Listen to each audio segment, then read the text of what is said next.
Hi, here is Anu and Justine. hey, and Ayurvedic moments. So today we're going to talk about gunas. Guna is a Sanskrit term and it means a quality, and it's really the essence of Ayurveda. So there's nothing more important in Ayurveda than knowing your gunas. It's more important than dosha theory. It really is the basis of dosha theory. Doshas are umbrella terms for certain gunas. So you need to know first gunas, and like everyday life revolves around understanding how we relate to gunas. And so what is this word? It's a word that means a quality, yeah, like an adjective, yeah, like hot and cold, heavy, light, dry and moist. So we, obviously have an arsenal of quality that we can use. However, in Ayurveda, these 6 qualities, hot, cold, heavy, light, dry, and moist, can take you very far. And especially informative when you look at your diets and your lifestyle and you qualify them with these gunas. You should be able to, in practice, to balance anything, any imbalances. You can refine these 6 to 20, let's say 10 pairs of gunas that we operate with, in the theory of Ayurveda. But yeah, it really is quite a simple way of conducting life, looking at ourselves and our environment, how we relate to that. But what do you think about gunas, Justine? I think it's a really good point that you mentioned that they're more important than doshas per se, because I think people get really fixated on doshas and sort of which dosha am I? And I think a lot of time can be invested in that kind of unnecessarily. So understanding the gunas can be, a sort of simple way to see all of the universe, as all the gunas are present in all of the universe. Yeah. Yes, I agree. The dosha theory can get quite complicated, especially if you're a beginner or, tapping into Ayurveda. And then, yes, it is very interesting. It is very a curiosity, when you haven't approached healing from Ayurveda or kind of from the Gunic perspective before. So dosha theory looks very, very interesting, but it's also a challenge. So if you start learning Ayurveda from dosha theory, in my opinion, it's like teaching surgery to first-year students of medical science. It really is, yeah. The principle, is we cut someone open and look what's inside the body. So we look at the doshas and on that level, but then it gets really complicated, if you don't have the understanding how gunas work. And then you get frustrated. Yeah, but I'm pitta and kapha, but I sometimes think I'm vata, but then, they change, don't they change? Someone says they change and someone says they don't change. And what am I, what does it have to do with my life? And it just gets really, really, as I said, complicated, but also kind of puts people off Ayurveda. They start, this is really interesting. And then they get into this dosha theory and, are quite turned off by the whole immensity of information that has to be processed. And so I always say to my students and clients that, leave the dosha theory to me. It's for, clinical Ayurvedic practitioners. It's for me to make a diagnosis and create a treatment protocol and look at the prognosis and what's coming in the future. And so it is really kind of not necessary to know dosha theory at all to practice Ayurveda, as long as you know your gunas. And maybe we should kind of elaborate first how to play with gunas. Yeah, should we talk about them seasonally, based on that we're in summer season right now? I think that's a really, really important way, because the gunas come naturally to you if you live seasonally. The gunas that you need come naturally within the seasonal way. But there's quite a, interesting kind of way to, do you remember when we turned from analog to digital? Mm-hmm. So when you look at, Western scientific way of approaching everything, you look at things, how are things made of? What are things made of? And in Ayurveda, yeah, that's one way of looking at yourself and nature. But if you look at the Gunic approach, you're putting your, Ayurvedic goggles on, you start feeling things. So in fact, the guna means a quality in everything, inherent quality in everything. So if you feel, let's say, the air that the temperature that I'm in this room, it's warm. Yeah, it's a very hot summer day here in London. So that guna then creates a feeling in me. Yeah. And so the air is, has a temperature, but what do I feel about that temperature? And then that brings that core kind of concept of Ayurveda, of individuality. My feelings about that guna can be completely different than your feelings are about that guna. Yeah. So there's the Gunic approach brings a lot of, it kind of makes you understand how to approach everything in Ayurveda. What is the difference between West and East? In East is about what, and we're about how. It's about knowing and feeling. So we feel these gunas, and we all feel gunas differently. So we have to approach everything individually, right? Yes, exactly. Hmm. Do you have sort of like a dry air there now, or is it more moist, the heat? It's been quite moist heat. I mean, like oppressively moist for me. Okay. Kind of my therapist, in fact, who is from Madrid, she came to me the other day and she's like, "Oh my God, this is my weather." And I was like, really felt, that low pressure and 30 plus heat and excess moisture. For me, it was a little bit too much. But for her, she liked those gunas. She liked the moisture. She liked the heat. Mhm. How's the temperatures? How's the weather in Finland? Is it dry or moist? And I would say it's a little more on the dry side. I wouldn't say it moist at all. yeah, But definitely been places that are a lot drier. Maybe uh-huh. something a little in the middle would Yeah, be maybe a good gauge to say, but definitely more on the drier side. yeah, And I'm seeing it in clients with the dryness in the throat.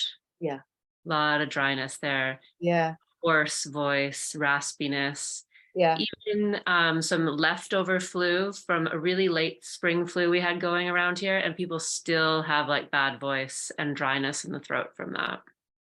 Right. What have you been given them? Advice I that. have been telling them to use their local flowers, the lilacs, which have a Ah, short bloom. They just finish, they always finish right before midsummer. yeah, But for the past month, making a syrup, a simple syrup that you can add and make like kind of like a non-alcoholic cocktail. Actually, it tastes yeah, great and it's medicinal for the throat. So you have those antibacterial, antiviral properties, and then mm, you have the moistening of the flower yeah, as well. And as you know, they grow all over the place here. So yeah, yeah. Yes. How is Canada? Is it moist or dry mainly? Could it be both? well, Is it such a Canada is so gigantic. It's yeah. that we have the East Coast, West Coast quite different. So West Coast is going to be more moist. I think probably Mm, more like where you are, just more mm, rainy and more moist there. But then out in the East Coast, they can get, mm, pockets of really dry areas. yeah, Even within British Columbia, where my mom lives, it's very dry. But on Vancouver Island, where I'm from, it's very moist. yeah. So the climate changes quite much throughout Canada, Hmm. I would say. Yeah. Yeah, I'm quite used to now. Obviously, I've climatized here in UK. So when I come to Finland, especially in winter, we might go to Kuusamo, and the air is so dry. As winter, typically is dry, but it's like extremely dry there. So that it just hurts inside my nostrils to breathe, and especially nights, I have to have moisture, obviously, as a balance. Put sesame oil into my nostrils, Mm-hmm. because I obviously just kind of dry up my mucus lining completely, and it's really uncomfortable to breathe. But yeah, so here is the kind of bridge to the principle of opposites, is that, you know, we feel these gunas and we have a feeling to them based on, you know, our individual susceptibilities and tendencies, and then how we balance them is just, you know, very, very simple common sense with the opposite, you know, dry, moisture. Mhm. If you feel cold, put something warm on. If you feel, you know, heavy, lighten up. It's that easy, and it's so instinctive in us as well. We don't really have to ask, you know, what should I do to a dry skin, or what should I do when I feel when my mouth is dry, or, you know, when you lie on your couch, you know, all day long, as you know, and eat ice cream, and, you know, after pizza, and watch television on, you know, Netflix of the whole series, you start feeling a bit of heaviness there, and naturally, you know, that to balance that, you need to kind of maybe go for a walk or eat less, you know. Well, I think that's the Makes key, sense. is trying to help our clients navigate around the gunas and like how they do feel it themselves, because some people are so out of tune with their body, they don't Yeah. really feel those qualities. They're outside, and like you said, the nose gets dry, but maybe they don't notice. They might notice that the skin, like the outer skin, is dry. It Mm, might take like sort of some chatting with somebody to get that out, like asking, do you get dry actually in the nose? And some people, when they think about it, they're like, yeah, I've never thought about it before. But actually, the mucous membrane in the nose does get dry. And yeah. like you said, using the sesame oil is really great, or Mm, using the Nasya oil. Or yeah. have you ever used Anu? Have you ever used the Anu oil, which is Anodila. like the Yes, Nasya I oil? use it Yeah. often. Yes. Okay, because it's more mild, right? My clients are always quite amused, and I'm going to put some anu oil on you. Yeah. Your own Yeah, so special that oil. means that anu, in the quality of anu, means subtle. In fact, that oil is, you know, when it's meant to kind of orifices of nose and ears. It is very subtle in penetrating those really thin and very narrow shortastic channels that, you know, so it penetrates the brain from through the nose and the ears, and Mhm. that's why it's called anodila. So it's brilliant. So yeah, anu means subtle words, and also a preposition for to follow, I think. Yeah, and I always explain that that one's a little more mild, especially fins can be a little Yeah, sensitive it with the is. Yeah, nasya, so the on is a little more yeah, soft. it has that. Yeah, Yeah, and yeah, also in it the is nice and ears. soft. Yes. Yeah, the ears is important because, many clients, they're very wind sensitive in the ears. And that's another thing people don't think about it. You ask them, well, are you sensitive to wind in the ears? And they think about Yeah, it for a moment, and some are like very extremely yeah, yeah, realizing in that moment, like, yeah, yes, my whole life, my ears have been really sensitive. And yeah. putting the oil in the ears is a big, big thing, like a life changer for some people. Yes. Yeah. Having that wind protection, that barrier Yeah. from having that wind element. Hmm. Yeah, so all those kind of nagging issues that people have. So if they only would kind of put those Ayurvedic goggles on and think, how Mhm. does this discomfort feel like? Not trying to figure out, is it a bacteria or virus or what's going on in there, but just how does it feel like? Why are my eyes so dry and itchy?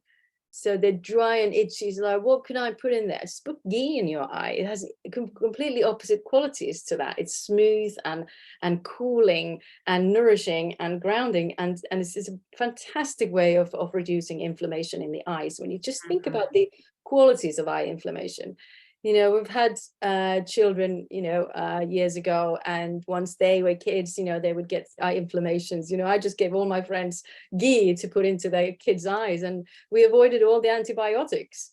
Um, Brilliant. and Mhm. yeah, so the kids were really like keen. Yay, yay, Skylar, like the ghee, and yeah, they got really into it. So it's magic what you can do. You know, just changing your, being able to, first of all, observe your imbalances in terms of the feelings, the gunas, or the feelings that you get from them based on the gunas. And then, just trying to find within that context the opposite quality. And this is And really, this, oh, sorry, this eye treatment with the ghee, is this something you also offer at your clinic? Do you do these? Yeah. It's called, Yeah. in the, I mean, the proper Ayurvedic eye treatment with ghee is called netra tarpana, so a nourishing eye treatment. So it's traditionally you make these like little cups from black lentil dough. So it's just lentil, urad dal and water mixed together, and it's a very sticky dough, and so it sticks on the skin, so it doesn't leak. However, it's a nightmare. It always leaks. So what I've done is I've drilled holes in like swimming goggles. Oh, So I put okay. the swimming goggles on, and they tie nice and snug in the around the eyes, and then I fill them with ghee.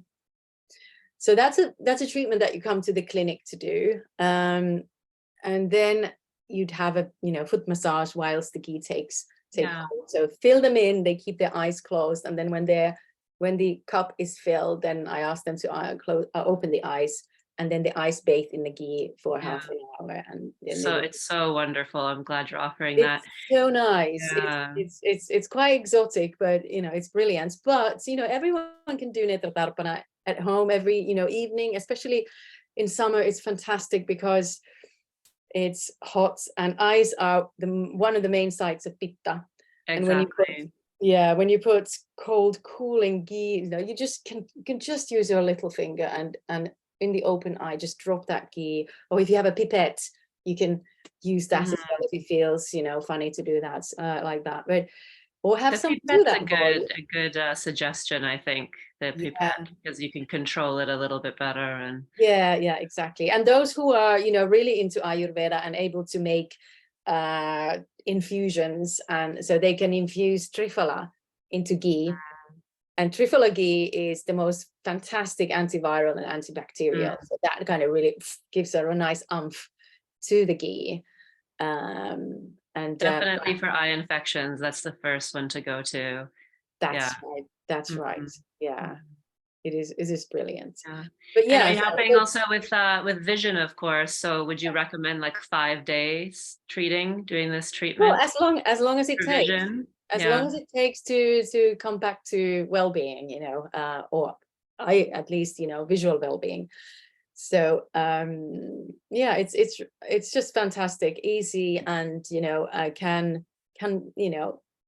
might be able to might avoid taking antibiotics for an infection. Hmm. Yeah. So yeah, the kind of thing is about Gunas is that it gives you lots of creativity to work with Ayurveda, because if you are in feeling cold, for example, that cold is resolved by warmth. Yeah. And what is the warmth that is offered in the context?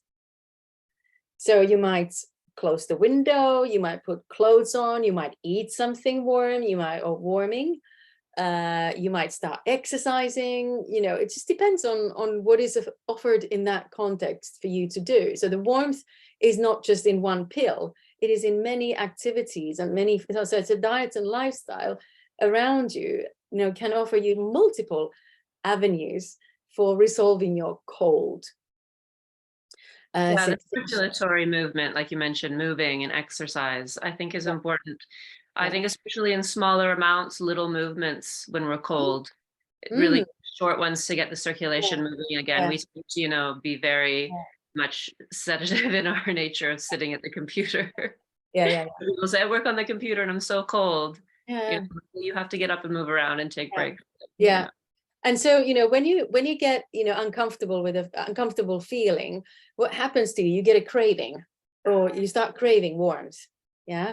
And then the body starts asking you to do something. So when an uncomfortable feeling comes to you, you start feeling, oh, I need to change this. And you start doing, as Ayurvedically, you start kind of thinking, okay, I'm a bit cold. I'm going to do something within this context to make me come back to the sensation of well-being. Yeah, that's what I'd say. The craving comes on the surface. I need to get warm. What can I do? And then you do that. So, the cravings and the aversions, they Mhm. kind of naturally come out of your body and they are the request to make change. Something needs to change in this situation. I'm not comfortable, and something needs to change. And then if you don't make a like behavioral change, if you don't put clothes on, or if you don't move, or if you don't do anything, you know, within your kind of immediate ability to move, your body starts doing it for you. So you start shaking. So that movement that you mentioned. So the heat has to be maintained at 37. So if you don't do anything about it, the body will do it itself. It's such a strong definer of our health and well-being to maintain that 37 degrees.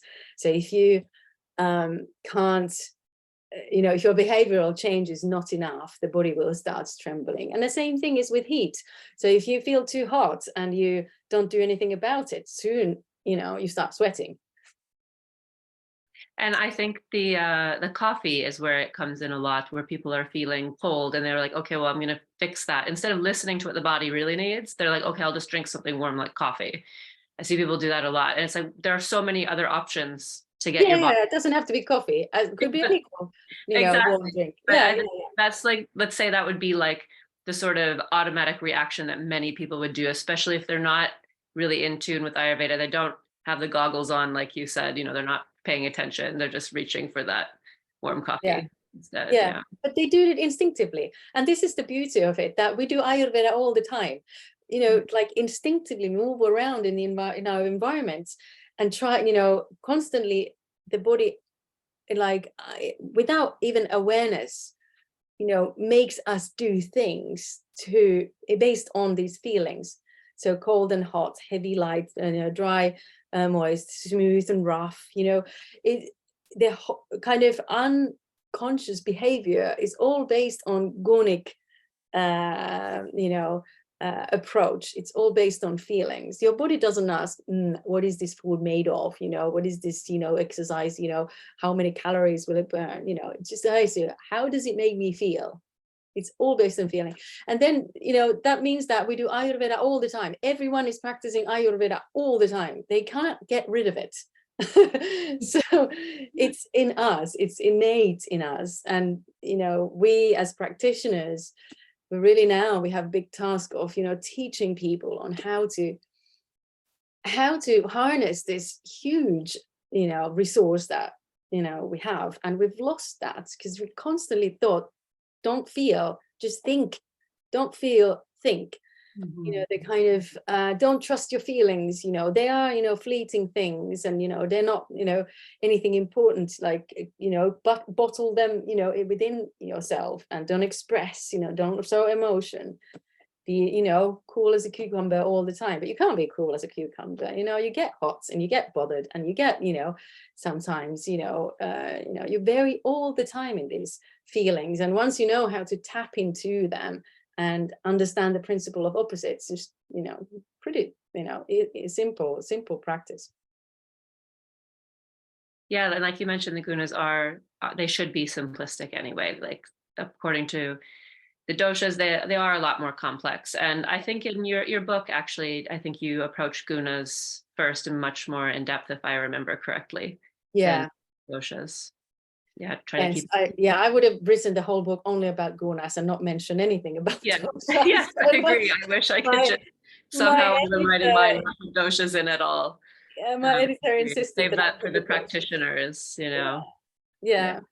But yes, I mean, it's fun to play with doshas. It really is, you know, kind of the signature thing about Ayurveda. But before you do doshas, you have to understand the gunas, and doshas are just umbrella terms for the gunas. So you know that vata is recognized by the gunas: the dry, the light, the irregularity, and the what else is there? Pitta is, you know, hot and sharp and intense and liquid, and kapha is heavy, slow and cold and slimy or viscous. And, you know, they are just umbrella terms. And all we have to do really in everyday life is spot the guna. What guna is rising? And then quickly do the opposites. And then you're back in well-being. Mm-hmm. And you don't have to go into that doshic, you know, complexity. But all you have to do is spot the guna. Okay, I'm feeling a bit cold. Okay, I'm getting mine. I'm feeling a bit light. Okay, looks like I haven't eaten for 4 hours. Okay, I'll eat something. That creates a little bit, heaviness again. Or, mouth feels a bit dry. Okay, I'm going to drink something. So as simple as that.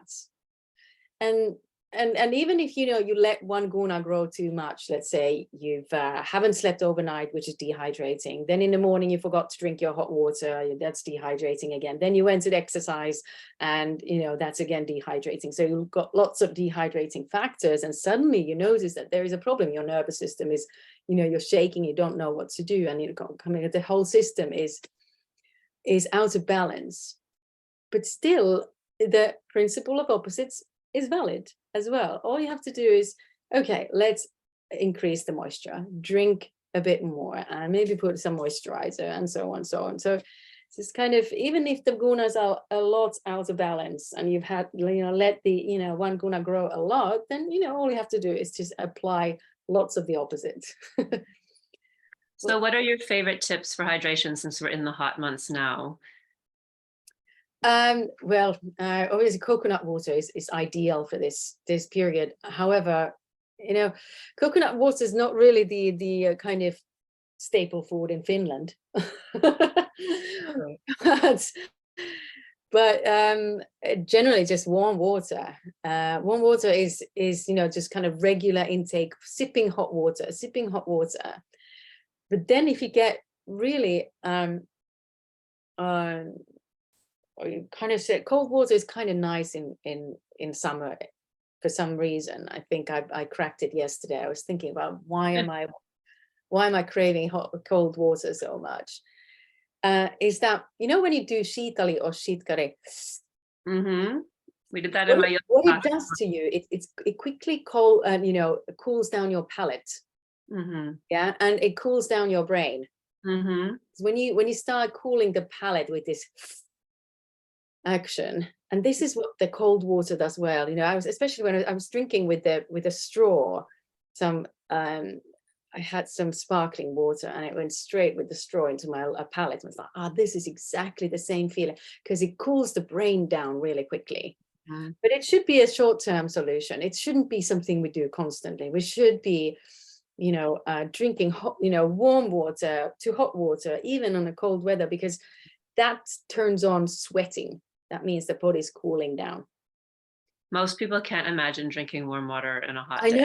I know, it's counterintuitive. Yeah, they're just like, when I tell them, they look at me funny. And I'm like, well, at least don't get ice in the water. And they're like, okay, maybe I could, skip the ice, but drinking the warm water in the summer. I don't know how it is where you are, but Finns definitely, they're not into drinking warm water in the summer.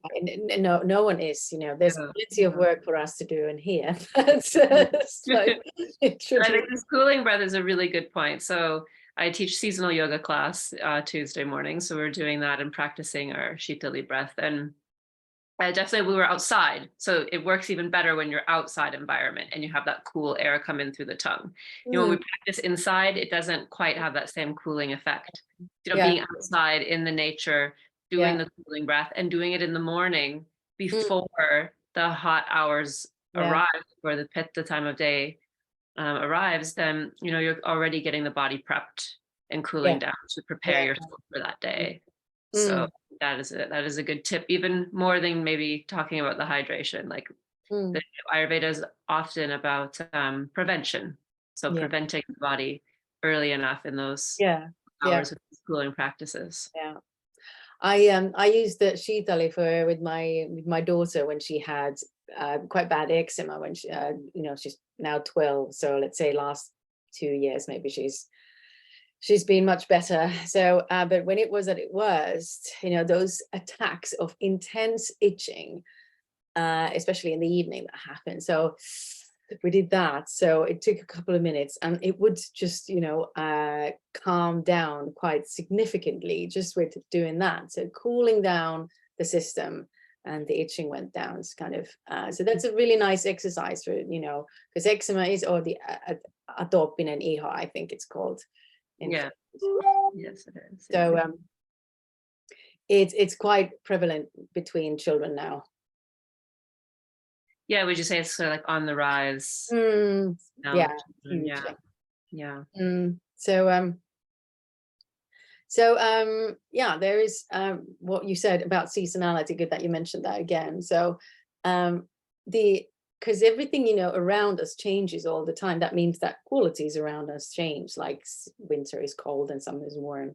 So there is a specific like gunic balance in nature. If we go into living seasonally, there is no need almost to look at these gunas, or just kind of keep on living, because the climatic gunas of, you know, of any season are balanced by seasonal harvest. So what grows in nature, what the season provides as food, is opposite in qualities to the climatic gunas. So for example, if spring is cold and wet, anything that, and heavy, anything that grows in spring is, first of all, light, because there's nothing growing, so you fast naturally, so that creates lightness.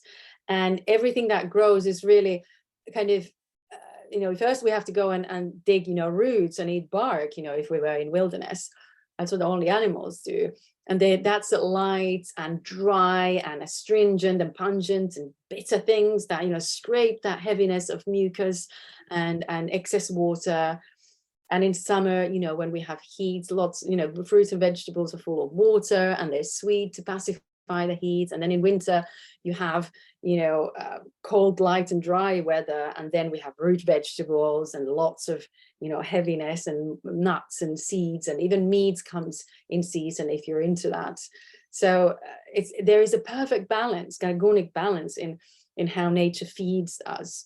And in that way, like, if you look at Ayurvedic nutrition, it's always seasonal food, no matter what your body type is, always seasonal food, because it provides the gunas.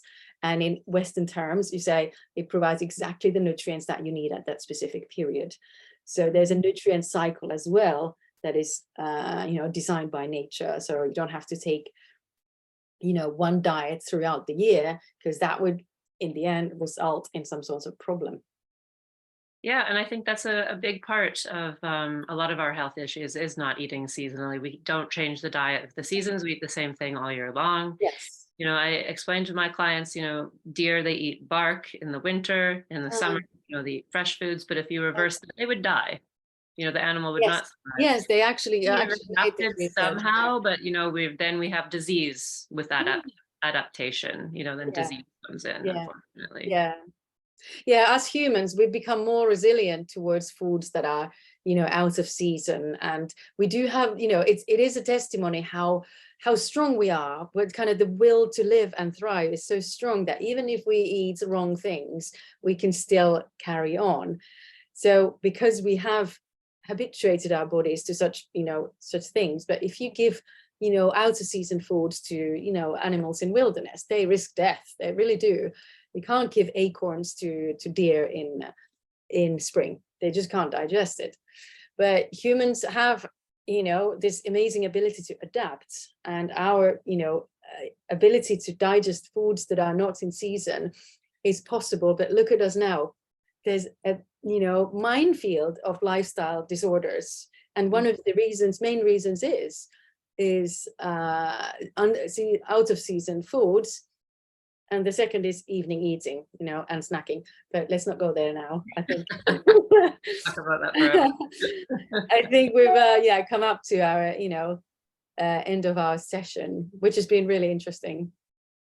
Thanks for having this chat. And have you got anything to add to our conversation? Well, I think we touched on, you know, we talked about summer, we talked about winter. We didn't maybe talk much about the autumn. Maybe we should touch a little bit on that to end the session. Go ahead. We've mentioned spring, but I think maybe autumn. Although autumn and winter in Finland anyway has quite a strong connection. You know, it is very vata, it's very long, it's very dry. But maybe where you are, you know, has a lot more moisture to it there through your autumn and your winter. Well, you know, it tends to get, you know, drier and drier. It's like, yeah, UK is cold and moist generally, but we do feel the effects of dryness. I mean, I even, you know, in my work, I have my hands in oil, with clients, most of the day. And I still, if I don't take care of myself, I start, getting cracks in the back, top of my fingers, and feel the effects of dryness on my skin, even if the air is moisture. But there is always kind of the gradients.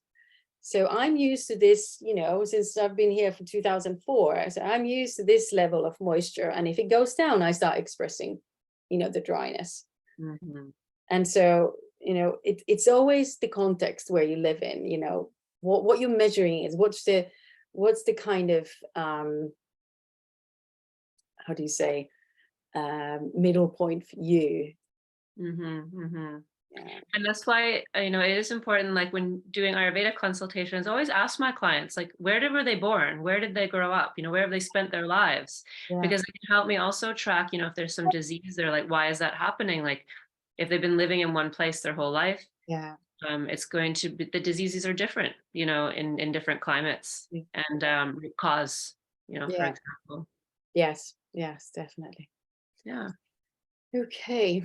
Well, we will see next time, and hoping everyone, that, we have now inspired them to put their Ayurvedic goggles on and start feeling themselves and the environment, because that is a great tool, and it gives you lots of power, because only you feel your feelings.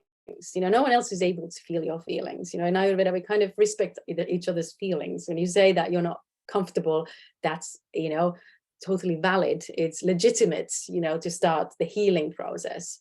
Whereas a doctor might say, there's nothing wrong with your blood or organs. You're absolutely fine. But then you say, well, I'm still feeling bad. Yeah. Yeah. So this is brilliant for, for those kind of undiagnosable, clinical conditions where, you can't name the thing, but you can feel it. So that's why, we're really good at balancing problems that cannot be named, or because a feeling can always be named. And so if you can name your problem, then you have the power to heal it. And in fact, you also have the responsibility to do that. So those two always go together. When you have power, you have responsibility. But yeah, that's the power of Gunas.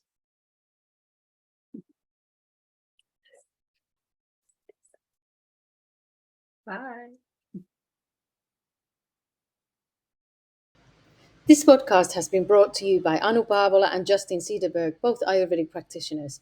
The information provided in this podcast is for general information purposes only and is not intended to be a substitute for professional medical advice, diagnosis, or treatment. Always seek the advice of your physician or other qualified health provider regarding any medical condition or concerns you may have.